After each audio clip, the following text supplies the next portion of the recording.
নাহমাদুহু ওয়া নুসাল্লি আলা রাসূলিহিল কারীম আম্মা বাদ। প্রিয় দর্শকবৃন্দ, যারা দূর দূরান্ত থেকে আমাদের এই আয়োজন দেখছেন, শরীক হয়েছেন, আপনাদের সকলকে শুভেচ্ছা জানিয়ে আমি মুসলিমস ডে দিনী প্রশ্নোত্তর দ্বিতীয় পর্ব শুরু করছি।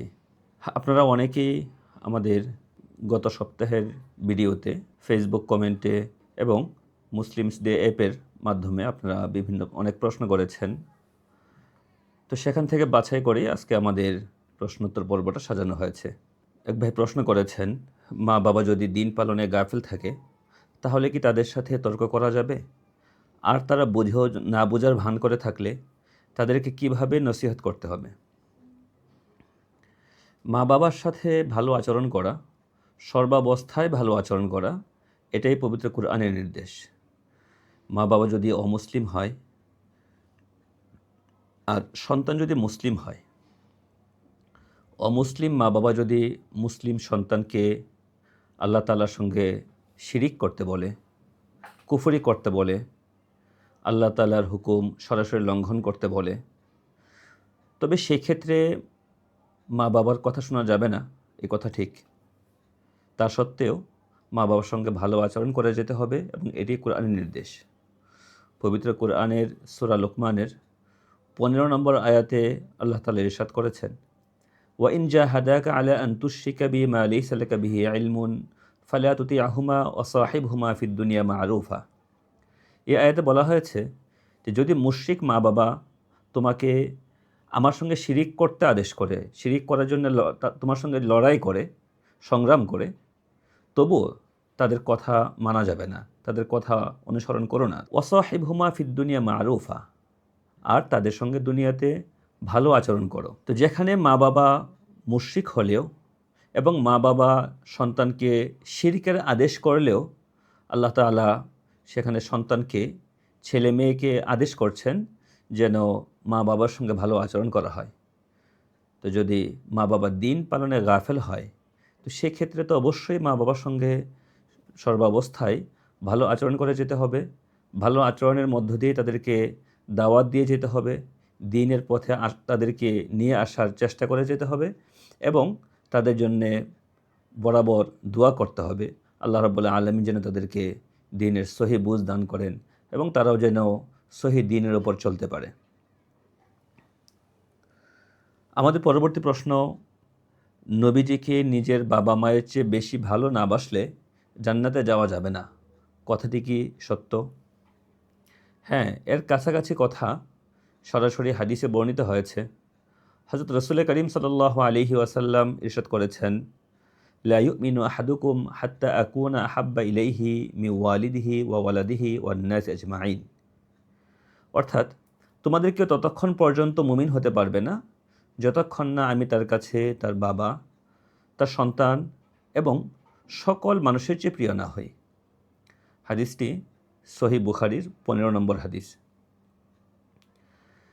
তো এই হাদিসে মুমিন হতে না পারা বলে উদ্দেশ্য নবীজির প্রতি এমন ভালোবাসা না থাকলে, নবীজির প্রতি এমন ভালোবাসা না থাকলে, অর্থাৎ বাবা, সন্তান এবং সকল মানুষের চেয়ে বেশি ভালোবাসা, যদি সকল মানুষের প্রতি যে ভালোবাসা, যদি এর চেয়ে বেশি ভালোবাসা নবীজির প্রতি না থাকে, তাহলে সে পরিপূর্ণ ঈমানের অধিকারী হতে পারবে না।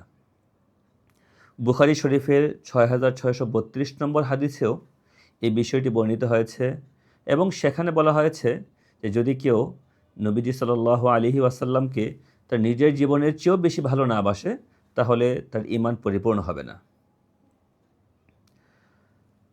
নবীজির প্রতি ভালোবাসা প্রকাশ পাবে আমাদের কাজে কর্মে। নবীজির প্রতি এই ভালোবাসা প্রকাশ পাবে আমাদের কাজে কর্মে, বিশেষত যখন বাবা মায়ের প্রতি আমাদের ভালোবাসা, সন্তানের প্রতি আমাদের ভালোবাসা আমাদেরকে নবীজি সাল্লাল্লাহু আলাইহি ওয়াসাল্লামের শিক্ষা ও সুন্নাহ বিরোধী কোনো কাজ করতে প্ররোচিত করে, তখন সেই ভালোবাসা, সন্তানের প্রতি ভালোবাসা, বাবা মায়ের প্রতি ভালোবাসা, এই ভালোবাসার দাবিকে উপেক্ষা করে নবীজি সাল্লাল্লাহু আলাইহি ওয়াসাল্লামের শিক্ষা ও সুন্নতের উপর আমল করা, সুন্নতের উপর অবিচল থাকা, এটাই নবীজি সাল্লাল্লাহু আলাইহি ওয়াসাল্লামের প্রতি আমাদের ভালোবাসার প্রকাশ। এই প্রকাশ যদি আমরা আমাদের কাজে কর্মে ঘটাতে পারি, তাহলেই আমরা ইনশাআল্লাহ পরিপূর্ণ ঈমানের অধিকারী হতে পারব। পরবর্তী প্রশ্ন, আমি গত কয়েক বছর ধরে একটা কনফিউশনে ভুগছি। মেয়েরা কি ছেলেদের মতো করে নামাজ পড়বে? নবী সাল্লাল্লাহু আলাইহি ওয়াসাল্লামের সুন্নাহ অনুসারে মেয়েদের নামাজের সঠিক নিয়ম কোনটি? অনুগ্রহ করে একটু জানালে খুবই উপকৃত হতাম। নামাজের মৌলিক বিষয়গুলোতে ছেলে মেয়ের নামাজের মধ্যে কোনো পার্থক্য নেই। তাকবীরে তাহরিমা দিয়ে নামাজ শুরু করা, হাত বাঁধা, কেরাত পড়া, সূরা ফাতিহা পড়া, সূরা ফাতিহার পর অন্য সূরা মিলানো, প্রত্যেক রাকাতে একটি রুকু করা, রুকু থেকে দাঁড়ানো, প্রত্যেক রাকাতে দুটি সিজদা করা, দুই সিজদার মাঝে বসা, এসব বিধানের মধ্যে মৌলিকভাবে কোনো পার্থক্য নেই। তবে কোনো কোনো বিধান পালনের ক্ষেত্রে নারীদের নামাজ এবং পুরুষের নামাজের মধ্যে কিছুটা পার্থক্য রয়েছে। যেমন তাকবীরে তাহরিমার সময় হাত ওঠানো, কতটুকু ওঠাবে, হাত বাঁধা, কোথায় বাঁধবে, রুকু করা, সিজদা করা, দুই সিজদার মাঝে বসা, প্রথম বৈঠক, শেষ বৈঠক ইত্যাদি বিষয়গুলোতে নারীদের সাথে পুরুষের কিছুটা পার্থক্য রয়েছে। অর্থাৎ পুরুষ যেভাবে নামাজ আদায় করে এই বিষয়গুলো নারীরা ঠিক সেভাবেই আদায় করবে না, তাদের জন্য ভিন্ন পদ্ধতি রয়েছে। নারীদের সতরের পরিমাণ যেহেতু বেশি, তাই এই বিধানগুলোতে এই বিষয়টিও লক্ষ্য রাখা হয়েছে। যেভাবে নামাজ আদায় করলে তাদের সতরের দিকটি বেশি রক্ষা করা হয়, তাদেরকে সেভাবেই নামাজ পড়ার বিধান দেওয়া হয়েছে। নারীদের এই যে ভিন্ন নামাজ আদায়ের পদ্ধতি, এই বিষয়টি উম্মার ১৫০০ বছরের অবিচ্ছিন্ন আমলের ধারা থেকে প্রমাণিত হয়। হযরত রাসূল করিম সাল্লাল্লাহু আলাইহি ওয়াসাল্লামের মারফু হাদিস থেকে এবং সাহাবায়ে কেরাম ও তাবেঈনের ফতোয়া ও আসার থেকেও এই বিষয়টি প্রমাণিত হয়। এক হাদিসে আছে, রাসূল করিম সাল্লাল্লাহু আলাইহি ওয়াসাল্লাম একবার দুই মহিলা পাশ দিয়ে যাচ্ছিলেন। তখন তাদেরকে তিনি বলেছেন, ইযা সাজাদতুমা ফাযুম্মা বা'দাল লাহমি ইলাল আরদ ফাইন্নাল মারআতা লাইসাত ফি যালিকা কার-রাজুল। অর্থাৎ যখন তোমরা সিজদা করবে তখন শরীরের কিছু অংশকে তোমরা মাটির সাথে মিলিয়ে দিবে, কেননা এক্ষেত্রে নারীরা পুরুষের মতো নয়। তো এই হাদিসটি নওয়াব সিদ্দিক হাসান খান, বিখ্যাত মুহাদ্দিস আলেম নওয়াব সিদ্দিক হাসান খান রহমতুল্লাহি আলাইহি তার আউনুল বারী গ্রন্থে উল্লেখ করেছেন যে হাদিসটি সকল মুহাদ্দিস এবং ইমামের দৃষ্টিতে, ইমামের উসুল অনুযায়ী এই হাদিসটি দলিল হিসেবে পেশ করার মতো। একইভাবে মুহাদ্দিস মুহাম্মদ ইবনে ইসমাইল আমির ইয়ামানি সুবুলুস সালাম শরহ বুলুগিল মারাম গ্রন্থে এই হাদিসটি উল্লেখ করে এই হাদিসকে দলিল হিসেবে গ্রহণ করে নামাজে নারী ও পুরুষের মধ্যে পার্থক্য করেছেন। হযরত আলী রাদিয়াল্লাহু তাআলা আনহু এবং হযরত আব্দুল্লাহ ইবনে আব্বাস রাদিয়াল্লাহু তাআলা আনহুমা তাদের দুজনের ফতোয়া হাদিসের কিতাবে বর্ণিত আছে যে তারাও নামাজে নারীদের এবং পুরুষের নামাজের মধ্যে কিছুটা পার্থক্য করেছেন। হযরত আলী রাদিয়াল্লাহু তাআলা আনহু বলেছেন, ইযা সাজাদাতিল মারআতু ফালতাহতাফিজ ওয়ালতালতাসিক ফাখিদাইহা বিবাতনিহা। মহিলা যখন সিজদা করবে তখন সে যেন খুব জোরসোর হয়ে সিজদা করে এবং উভয় উরু পেটের সাথে মিলিয়ে রাখে। এই হাদিসটি ইমাম আব্দুর রাজ্জাক এবং ইমাম ইবনে আবি শাইবা তাদের স্ব গ্রন্থে উল্লেখ করেছেন। হযরত আব্দুল্লাহ ইবনে আব্বাস রাদিয়াল্লাহু তাআলা আনহু থেকেও একই ফতোয়া বর্ণিত আছে।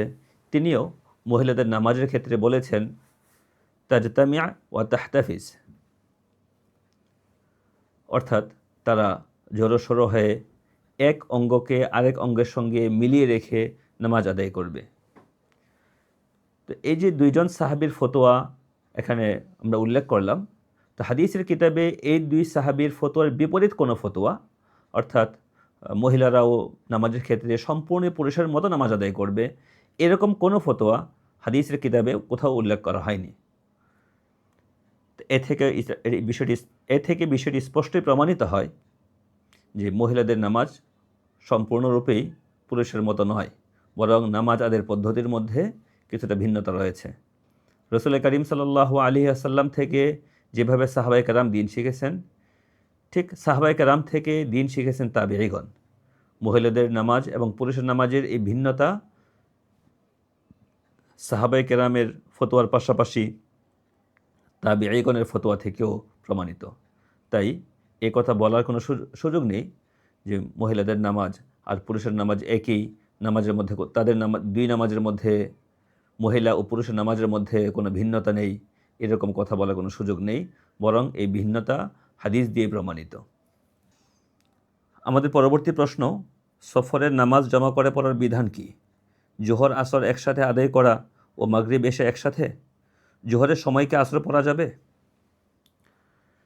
নামাজের একটা মূল সময় রয়েছে, আরেকটা রয়েছে স্বাভাবিকভাবে নামাজ আদায় করার মুস্তাহাব বা পছন্দনীয় সময়। অসুস্থতা, সফর ইত্যাদি কোনো সংকটের কারণে কেউ যদি পছন্দনীয় বা মুস্তাহাব সময় নামাজ আদায় না করে, মূল সময়ের মধ্যেই কোনো এক সময় সে নামাজটা আদায় করে নেয়, তাহলে এতে কোনো অসুবিধা নেই। সফরের বিষয়টি এমনই, সফরের কারণে দুই নামাজকে একত্রিত করে পড়ার কথা হাদিসে বর্ণিত আছে। তবে দুই নামাজকে একত্রিত করে পড়ার অর্থ হলো, একটি নামাজকে পড়া হবে ওয়াক্তের একেবারে শেষ দিকে, আর আরেকটি নামাজ পড়া হবে ওয়াক্তের শুরুর দিকে। যেমন জোহরকে পড়া হলো জোহরের শেষ দিকে, জোহরের ওয়াক্তের শেষ দিকে, আর আসর পড়া হলো আসরের ওয়াক্তের শুরুতে। তো এভাবে দৃশ্যত মনে হবে জোহর এবং আসরকে মনে হয় একই সঙ্গে পড়া হলো, কিন্তু বাস্তবে জোহরকে জোহরের ওয়াক্তেই এবং আসরকে আসরের ওয়াক্তেই পড়া হলো। তো এখানে ওয়াক্তের বিবেচনায় এক ওয়াক্তের মধ্যে দুই নামাজ পড়া হয়নি। আসরের নামাজকে এগিয়ে নিয়ে এসে জোহরের ওয়াক্তে পড়া হয়নি, আবার জোহরের নামাজকে কাজা করে আসরের ওয়াক্তেও পড়া হয়নি, বরং জোহরের ওয়াক্তেই জোহর পড়া হয়েছে, আসরের ওয়াক্তেই আসর পড়া হয়েছে। যদি সফরের কারণে কিংবা অসুস্থতার কারণে নামাজকে জমা করতে হয়, দুই নামাজকে একত্রে পড়তে হয়, তাহলে এভাবেই জমা করার সুযোগ আছে। জোহরের ওয়াক্তে আসর কিংবা আসরের ওয়াক্তে জোহর পড়ার সুযোগ নেই। আরেক ভাই প্রশ্ন করেছেন, আমার প্রশ্ন হলো, যদি কোনো টাকায় আল্লাহু আকবার লেখা থাকে, তাহলে সে টাকায় অজু ছাড়া হাত দেওয়া যাবে কি না, এবং সে আল্লাহু আকবার লেখাটা কোরআনের আয়াত নাকি জিকির? টাকার মধ্যে যদি আল্লাহু আকবার লেখা থাকে, আমাদের বাইতুল মুকাররমের ছবি, বাইতুল মুকাররম জাতীয় মসজিদের ছবি যে টাকার মধ্যে আছে, সেখানে এই লেখাটি থাকতে পারে।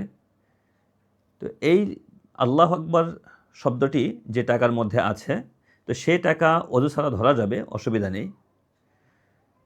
আর এই আল্লাহু আকবার এটা একটা জিকির, তবে টাকার মধ্যে আল্লাহু আকবার শব্দটি না ছাপানোই যে ভালো, এ তো বলা বাহুল্য। আরেকজন প্রশ্ন করেছেন, আইয়ামে বীজের রোজা দুটো বা একটা রাখা যাবে কি না? আইয়ামে বীজের রোজা তো স্বাভাবিকভাবে 3টা রাখা হয়, 13, 14 এবং 15 তারিখ, প্রতি চান্দ্র মাসের, আরবি মাসের 13, 14 ও 15 তারিখ। তবে এটা নফল রোজা। যদি কেউ 3টি রোজা রাখতে না পারে, 1টি বা 2টি রাখে, তাহলে কোনো অসুবিধা নেই। এতে আইয়ামের রোজা পরিপূর্ণভাবে রাখা হবে না, এতটুকু ঠিক। তবে যতটুকু রাখা হলো, 1টি হোক 2টি হোক, যাই রাখা হলো, ততটুকুর সওয়াব তো অবশ্যই পাওয়া যাবে ইনশাল্লাহ। তাই যদি কেউ কোনো 1টি রাখতে না পারে, বাকি 2টি রাখতে তার কোনো অসুবিধা নেই। যদি 2টি রাখতে না পারে, 1টিও রাখতে পারে, তাতেও কোনো অসুবিধা নেই। যদি কারো 13 তারিখের রোজা ছুটে যায়, তাহলে সে 14-15 রাখতে পারে। যদি 13 তারিখে রাখার পর বা 13-14 রাখার পর কোনো কারণে 15 তারিখের রোজাটি রাখতে না পারে, তাতেও কোনো অসুবিধা নেই। হ্যাঁ, যদি কোনো একদিন, যে কোনো দিন, একটি রোজা শুরু করার পর, নফল রোজার নিয়ত করার পর যদি কোনো কারণে রোজা ভেঙে ফেলতে হয় অথবা রোজা ভেঙে যায়, তাহলে সেই নফল রোজাটিও আবার কাজা করা জরুরি হয়ে পড়বে। এরপরের প্রশ্ন, আমরা জানি সাধারণত রমজান মাসে জাকাত ফিতরা আদায় করতে হয়, কিন্তু রমজান মাস শুরু হবার আগেই জাকাতের নিয়তে সমপরিমাণ অর্থ যদি কাউকে দিয়ে দেওয়া হয়, তাহলে জাকাত কি আদায় হয়ে যাবে, নতুবা রমজান মাসে আবার আদায় করতে হবে? অনুগ্রহ করে জানাবেন। জাকাত ও ফিতরা দুটি ভিন্ন ভিন্ন আমল, ভিন্ন বিষয়। ফিতরা আদায় করতে হয় রমজান মাসে, মূলত ঈদের সকালে, ঈদের দিন সকালে সুবহে সাদেকের সময় ফিতরা ওয়াজিব হয়, এবং ঈদের নামাজে, ঈদুল ফিতরের জামাতে যাওয়ার আগেই ফিতরা আদায় করার নিয়ম। তবে কেউ চাইলে রমজান মাসেও ফিতরা আদায় করতে পারে, কোনো অসুবিধা নেই। কিন্তু এই ফিতরা রমজানের আগে আদায় করা যাবে না। সাদকাতুল ফিতির বা ফিতরা, এটা একটি ওয়াজিব দান, এটা রমজান শুরু হওয়ার আগে আদায় করা যাবে না, রমজান শুরু হওয়ার পরে এই ফিতরা আদায় করা যাবে। আর জাকাত আদায়ের সম্পর্ক রমজানের সঙ্গে নয়। আমাদের অনেকেই রমজান মাসে জাকাত আদায় করে থাকেন। অনেকের ধারণা এমনই যে জাকাতও মনে হয় রমজান মাসে আদায় করতে হয়। তবে জাকাত রমজান মাসে আদায় করা জরুরি কোনো বিষয় নয়। জাকাত আদায়ের সাথে রমজান মাসের তেমন সম্পর্ক নেই। আমাদের সমাজে অনেকেই রমজান মাসে জাকাত আদায় করে থাকেন এবং অনেকের ধারণা জাকাতও ফিতরার মতো রমজানে আদায় করতে হয়। বিষয়টি এমন নয়, বরং জাকাত আদায় করা ফরজ হয় নিসাবের বছর পূর্ণ হওয়ার সাথে। আপনার জাকাতের নিসাবের বছর যখন পূর্ণ হবে, অর্থাৎ প্রথম যেদিন আপনি নিসাবের মালিক হয়েছিলেন, ঠিক পরবর্তী বছরের ওই দিন যদি আপনি নিসাবের মালিক থাকেন, তাহলে আপনাকে জাকাত আদায় করতে হবে। তো যেদিন জাকাতের নিসাবের বছর পূর্ণ হবে, সেই দিন জাকাত ফরজ হবে। এটা রমজান মাসেও হতে পারে, রমজানের আগেও হতে পারে, পরেও হতে পারে। যদি কারো বছর পূর্ণ হবে মহররম মাসে, তো তার উপর মহররম মাসেই জাকাত আদায় করা ফরজ হবে, এর আগে নয়। হ্যাঁ, যদি কেউ অগ্রিম জাকাত আদায় করতে চায়, তাহলে সেই সুযোগও রয়েছে। যদি কেউ রমজান মাসে অথবা রমজানের আগেই যদি কেউ অগ্রিম জাকাত আদায় করতে চায়, এখন তার কাছে যে পরিমাণ সম্পদ আছে জাকাত আদায়ের যোগ্য, সেটাকে হিসাব করে যদি কেউ জাকাত আদায় করে, হয়ে যাবে, অসুবিধা নেই। তবে যেদিন তার বছর পূর্ণ হবে, ওই দিন হিসাব করে দেখতে হবে তার জাকাত ঠিকঠাক মতো আদায় করা হলো কি না। যে পরিমাণ সম্পদের সে তখন মালিক থাকবে, ওই সম্পদের যে পরিমাণ জাকাত আসে তা আদায় করা হয়েছে কি না। যদি তা আদায় করা না হয়ে থাকে, অর্থাৎ কম আদায় করা হয়ে থাকে, তাহলে অতিরিক্তটুকু এখন আদায় করে নিতে হবে। এরপরের প্রশ্ন, প্রস্রাব করার কিছুক্ষণ পরে আমাদের প্রস্রাব নালী থেকে মনে হয় 1 ফোঁটা বা 2 ফোঁটা প্রস্রাব বের হয়ে যায়, যেটা সহজে বোঝা যায় না, এবং এটা কিছু সময় পোশাকেও লাগে। এখানে প্রশ্ন, এটা কিভাবে নিয়ন্ত্রণে আনা যায় এবং এতে কি আমার আবার গোসল করতে হবে, নাকি পোশাক পরিবর্তন করতে হবে, না কিছুই করতে হবে না? অনুগ্রহ করে জানাবেন।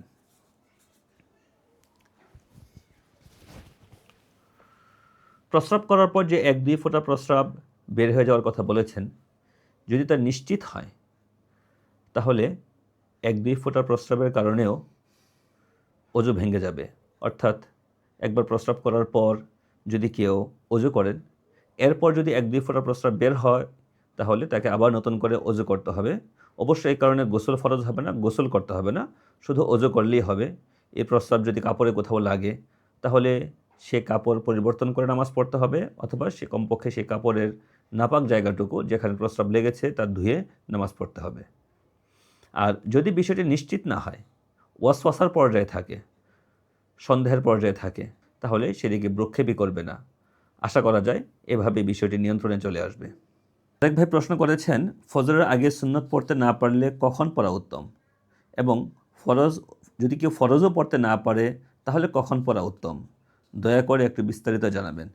ফজরের নামাজের ফরজের আগে যদি কেউ 2 রাকাত সুন্নত পড়তে না পারে, তাহলে তা ফরজের পরপরই পড়বে না, বরং সূর্য ওঠার পর এই 2 রাকাত সুন্নত আদায় করবে। হাদিসে ফরজের পর থেকে সূর্যোদয় পর্যন্ত যে কোনো প্রকার নফল নামাজকে নিষিদ্ধ করা হয়েছে, নফল সুন্নত নামাজকে নিষিদ্ধ করা হয়েছে। হাদিসে আছে, লা সলাত বা'দা সুবহি হাত্তা তাতলু আশ-শামস, ফজরের নামাজের পর সূর্যোদয় পর্যন্ত কোনো প্রকার নামাজ নেই। আর যদি কারো ফজরের নামাজের ফরজ সুন্নত দুটিই ছুটে যায়, তাহলে সূর্যোদয়ের পর এই নামাজ আদায় করবেন, সুন্নত ফরজ দুটি আদায় করবেন। যদি ওই দিন দ্বিপ্রহরের আগে এই কাজা নামাজ আদায় করা যায়, তাহলে এই দুটি আদায় করতে হবে। হ্যাঁ, যদি দ্বিপ্রহর অর্থাৎ জোহরের সময় হওয়ার আগ পর্যন্ত সময়ের মধ্যে এই নামাজটি কাজা করা গেল না, যে কোনো কারণে হোক, জোহরের সময় হয়ে গেছে, তাহলে আর ফজরের সুন্নত কাজা করতে হবে না, শুধু ফরজটুকু 2 রাকাত ফরজ কাজা করলেই হবে। এরপরের প্রশ্ন, তাহিয়াতুল অজু নামাজের জন্য অজু করার পর কি কারোর সাথে কথা বলা যাবে? হ্যাঁ, তাহিয়াতুল অজু নামাজের জন্য যদি অজু করার পরে কারোর সাথে কথা বলা হয়, তাহলে এতে কোনো অসুবিধা নেই। অর্থাৎ অজু করার পরে কারোর সাথে কথা বলে ফেললেও তাহিয়াতুল অজু নামাজ পড়া যাবে, এতে কোনো অসুবিধা হবে না। আরেক ভাই প্রশ্ন করেছেন, ফজরের নামাজ ছুটে গেলে পরবর্তীতে কি শুধু 2 রাকাত ফরজই পড়ব নাকি সুন্নত সহ পড়ব? শুনেছি এই ফজরের সুন্নত নাকি অনেক গুরুত্বপূর্ণ, দয়া করে জানাবেন। হ্যাঁ, হাদিসে এই ফজরের 2 রাকাত সুন্নত নামাজকে খুবই গুরুত্বপূর্ণ নামাজ হিসেবে উল্লেখ করা হয়েছে। তাই যথাসম্ভব এই নামাজ যেন ছুটে না যায় সেদিকে অবশ্যই লক্ষ্য রাখতে হবে। আর যদি ফজরের নামাজ কারো ছুটে যায় তাহলে সূর্যোদয়ের পরে ফজরের সুন্নত এবং ফরজ দুটি আদায় করবেন, যদি সেই নামাজটি দ্বিপ্রহরের আগে আদায় করা যায়। আর যদি দ্বিপ্রহরের আগে সেই নামাজ আদায় করা না যায় তাহলে পরবর্তীতে অর্থাৎ জোহরের সময় হয়ে যাওয়ার পরে এই নামাজের শুধুই ফরজ 2 রাকাত ফরজ কাজা করতে হবে, সুন্নতের আর কাজা করতে হবে না। কসরের নামাজের নিয়ম জানতে চাই। পরের প্রশ্ন, কসরের নামাজের নিয়ম জানতে চাই এবং বিয়ের পরে বাবার বাড়ি গেলে কি কসর করতে হবে? কসরের নামাজের নিয়ম হলো 4 রাকাত বিশিষ্ট 3টি নামাজ, জোহর, আসর এবং ঈশা। এই নামাজগুলোকে 2 রাকাত করে পড়তে হবে, অর্থাৎ 4 রাকাত ফরজের পরিবর্তে 2 রাকাত নামাজ আদায় করবে।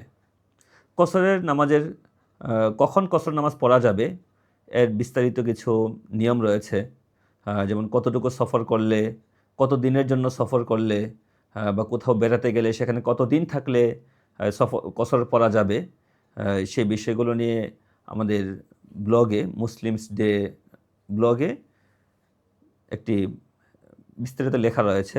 কসরের নামাজের নিয়ম হলো 4 রাকাত বিশিষ্ট নামাজগুলোকে 2 রাকাত আদায় করবে। জোহর, আসর এবং ঈশা এই 3টি নামাজকে 2 রাকাত পড়বে। ফরজগুলো শুধু 2 রাকাত ফরজ আদায় করবে। এই 3 নামাজ যদি কোনো মুসাফির কোনো মুকিম ইমামের পিছনে আদায় করেন তাহলে অবশ্য তাকে ইমামের অনুসরণ করে 4 রাকাতই পড়তে হবে, তখন কসর করা যাবে না। আর যেখানে কসর করাই নিয়ম, অর্থাৎ যদি কোনো মুসাফির একাকী নামাজ আদায় করেন অথবা কোনো মুসাফির ইমামের পিছনে নামাজ আদায় করেন, তো সেখানে কসর করাই নিয়ম। সেখানে ইচ্ছাকৃত যদি কেউ কসর না করে নামাজ পূর্ণ 4 রাকাত আদায় করে তাহলে এতে তার গুনাহ হবে। বিয়ের পরে মহিলারা বাবার বাড়িতে গেলে কসর করবে কিনা, এর উত্তর হলো যে বিয়ের পর যখন তার ঠিকানা পরিবর্তন হবে, অর্থাৎ যখন তাকে উঠিয়ে নেওয়া হয়, এরপর থেকে তার স্বামীর বাড়িটাই তার মূল ঠিকানা হয়ে যায় আর বাবার বাড়িতে গেলে বেড়াতে যায়। এই অবস্থায় যদি বাবার বাড়ি সফরের দূরত্বে হয় এবং সেখানে 15 দিনের কম সময় থাকার নিয়তে যদি কেউ বাবার বাড়ি যায় তাহলে সেখানে কসর করবে। এরপরের প্রশ্ন, সূরা মুলক ঈশান নামাজের পরে পড়ব নাকি তা ঘুমাতে যাওয়ার আগে পড়তে হয়? সূরা মুলক রাতের বেলা তেলাওয়াত করা খুবই গুরুত্বপূর্ণ একটি আমল। হাদিসে আছে যদি কেউ সূরা মুলক তেলাওয়াত করে তাহলে এর উসিলায় সে পরকালে কবরের আযাব থেকে বেঁচে থাকতে পারবে।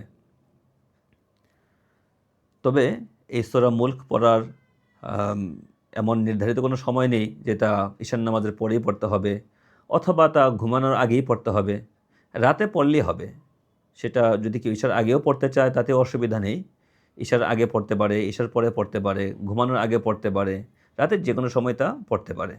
এমনকি যদি কারো নিয়মিত আমল থাকে এটা রাতে তেলাওয়াত করা, কোনো দিন কোনো কারণে কোনো এক রাতে সে এই আমলটা করতে পারেনি, ছুটে গেছে, তাহলে সকালবেলা হলেও এই রাতে ছুটে যাওয়া আমলটি আদায় করে নেবে। এরপরের প্রশ্ন, মহিলারা নামাজের সময় চুল ছেড়ে নামাজ পড়লে কি বেশি সওয়াব হয়? আমাদের সমাজে অনেকেরই ধারণা যে মহিলারা নামাজে চুল বেঁধে, খোপা বেঁধে, বেনি করে, চুল আটকে রেখে তারা নামাজ পড়বে না, বরং হিজাবের ভেতরেই চুল ছেড়ে রেখে নামাজ পড়বে, এতে সওয়াব বেশি হবে, এরকম একটা ধারণা প্রচলিত আছে। আসলে এই ধারণার কোনো ভিত্তি নেই। পুরুষদের যদি কোনো পুরুষ যদি বাবরি চুল রাখে তাহলে সে চুল বেনি করতে পারবে না, চুল বাঁধতে পারবে না, কোনো কিছু দিয়ে চুল আটকাতে পারবে না, এভাবেই নামাজ পড়বে। কিন্তু এটা মহিলাদের ক্ষেত্রে এই বিধান প্রযোজ্য নয়, বরং মহিলারা স্বাভাবিকভাবে চুল যেভাবে রাখে, যে মহিলা যেভাবে চুল রাখাকে স্বাচ্ছন্দ্য বোধ করে যেভাবে রাখতে, ঠিক সেভাবে সে নামাজ পড়তে পারে। চুল ঢেকে রাখা জরুরি, এর চেয়ে বেশি কোনো কিছু খোপা করা যাবে বা যাবে না, এটা তো কোনো বিষয় এখানে নেই।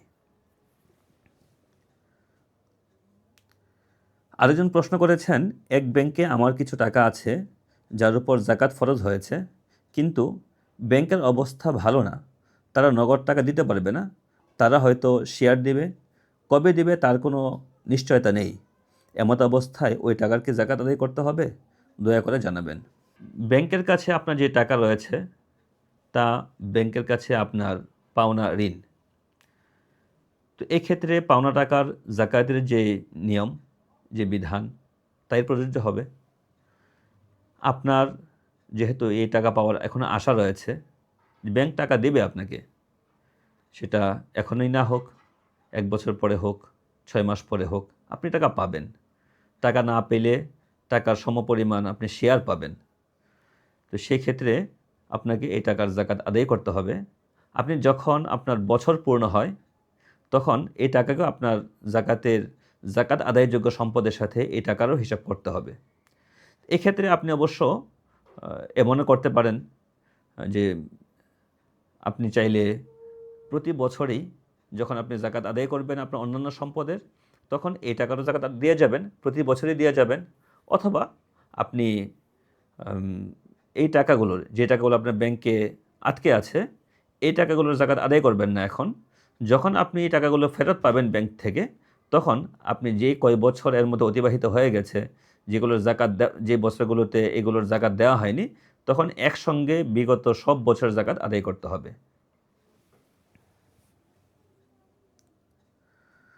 এরপরের প্রশ্ন, মহিলাদের উমরার জন্য কি মাহরাম লাগে? হ্যাঁ, যদি মহিলারা দূর থেকে সফর করে উমরা করতে যান, হজ করতে যান, তাহলে অবশ্যই তাদেরকে একজন মাহরাম সাথে নিয়ে যেতে হবে। মাহরাম ছাড়া হজ উমরার সফরের জন্য যাওয়াও জায়েজ নয়। বর্তমান সময়ে এই নিয়মটি উঠিয়ে দেওয়া হয়েছে যে এখন আর উমরা করতে গেলে, হজ করতে গেলে মহিলাদের কোনো মাহরামের প্রয়োজন হয় না, বরং অন্য কোনো মহিলার সাথে সে উমরা করতে, হজ করতে চলে যেতে পারে। কিন্তু শরীয়তের বিধান এমন নয়। শরীয়তের বিধান হলো মহিলাদের জন্যে সর্বাবস্থায় যদি তারা সফর করে হজ উমরা করতে যান, তাহলে অবশ্যই তাদের সাথে মাহরাম থাকতে হবে। এরপরের প্রশ্ন, মেয়েরাজের রোজা কত তারিখ থেকে কত তারিখ পর্যন্ত থাকতে হয়? মেয়েরাজের রোজা অনেকেই এটা মনে করেন যে রজব মাসের 26 তারিখ দিবাগত রাত মেয়েরাজের রাত এবং এর পরের দিন অর্থাৎ 27শে রজব, সেদিন রোজা রাখতে হয়। আসলে 27শে রজবে মেয়েরাজের রোজা রাখার কোনো আমল নেই। মেয়েরাজ উপলক্ষে কোনো রাত যাপন, কোনো রাত ইবাদতে কাটানো অথবা পরের দিন রোজা রাখা, এই ধরনের কোনো আমল নেই। রাসূল করিম সাল্লাল্লাহু আলাইহি ওয়াসাল্লাম, সাহাবায়ে কেরাম, তাবিঈন, তাবিঈন, তারা কেউ এই আমল করেননি। রজবের 27 তারিখ, 26 তারিখ, রজবের যে কোনো দিন আপনি চাইলে রোজা রাখতে পারেন, তাতে কোনো অসুবিধা নেই। কিন্তু সেই রোজাটিকে মেরাজের রোজা মনে করা,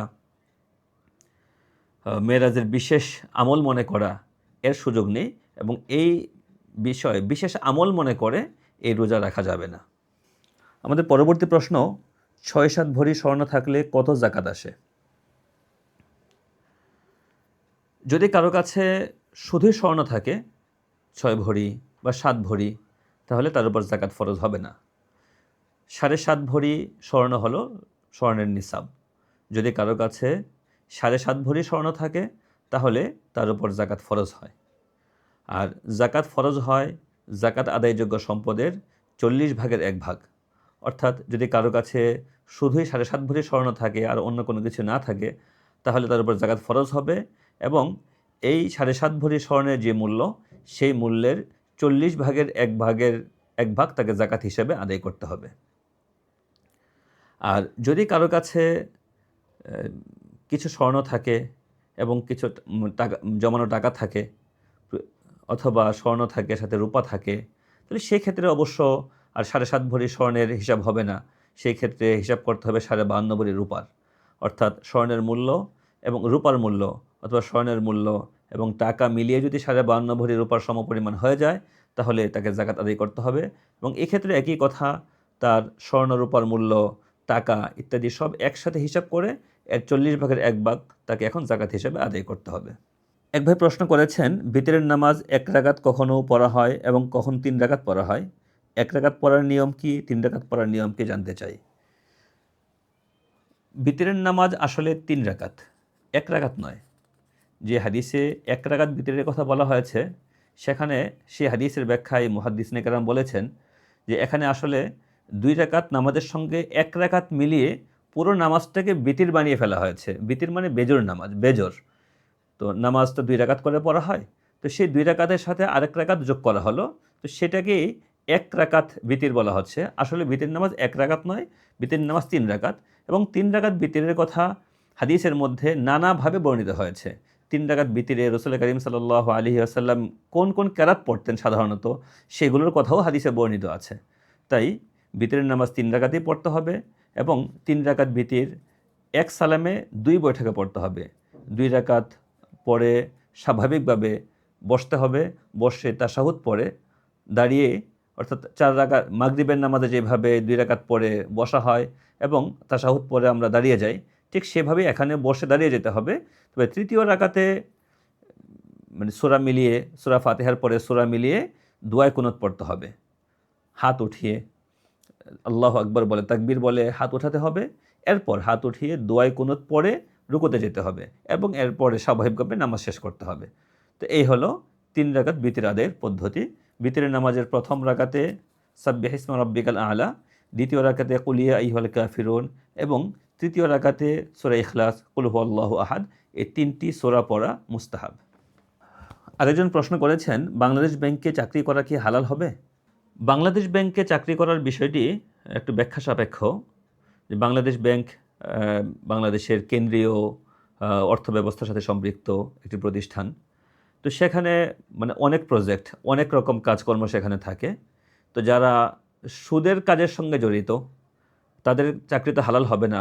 অন্য ব্যাংকেটা যেমন হালাল হবে না, কোনো সুদী ব্যাংকে চাকরি করা যেমন হালাল হয় না, ঠিক একইভাবে বাংলাদেশ ব্যাংকে যদি কেউ সুদ নিয়ে কাজ করে, সুদ কেন্দ্রিক সুদের হিসাব রাখা, অথবা এরকম সুদ জাতীয় সুদের সাথে সম্পৃক্ত কোনো কাজ যদি কেউ করে, তাহলে তাও হালাল হবে না। কিন্তু সুদ ছাড়াও সেখানে টাকা ছাপান থেকে শুরু করে আরও অনেক কাজ সেখানে রয়েছে, সে বাংলাদেশ ব্যাংকে রয়েছে। তো যদি সুদ ছাড়া অন্য কোনো কাজ হয়, তো সেই কাজ করতে অবশ্য অসুবিধা নেই। আমাদের আজকের প্রশ্নোত্তর পর্ব আমরা এখানেই শেষ করছি। যারা আমাদের কাছে প্রশ্ন পাঠিয়েছেন, তো সেখান থেকে বাছাই করে আমরা কিছু প্রশ্ন আজকে উত্তর দিয়েছি, এবং বাছাইকৃত বাকি প্রশ্নগুলোর উত্তর ইনশাল্লাহ আমরা আগামী মজলিসে দেব। তো আজকে এখানেই শেষ করে, আপনারা আমাদের সাথে অনেকক্ষণ ছিলেন, আপনাদেরকে আমরা কৃতজ্ঞতা জানিয়ে আজকের মজলিস এখানেই শেষ করছি। আসসালামু আলাইকুম ওয়া রাহমাতুল্লাহ।